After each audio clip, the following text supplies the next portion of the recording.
Scottish Secretary Alistair Jack has accused Nicola Sturgeon of causing harm by making false assertions about the true impact of controversial Brexit legislation.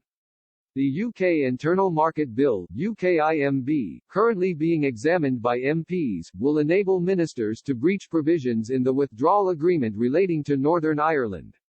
Boris Johnson was this week forced to agree to table an amendment to the UKIMB giving MPs a vote before the government can use powers which breach the withdrawal agreement.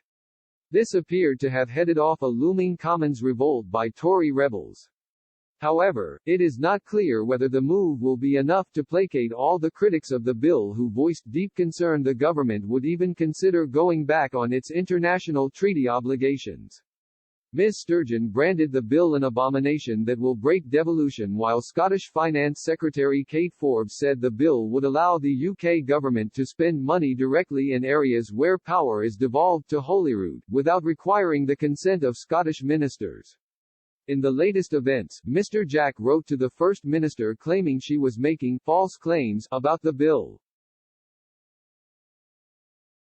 The Scottish Secretary said in the letter, seen by express.co.uk, said, "I'm afraid your government is never less convincing than when it purports to champion a system it unashamedly wishes to overthrow. Independence would destroy devolution, ending our system of two governments which was backed overwhelmingly by the people of Scotland in the referendums of 1997 and 2014.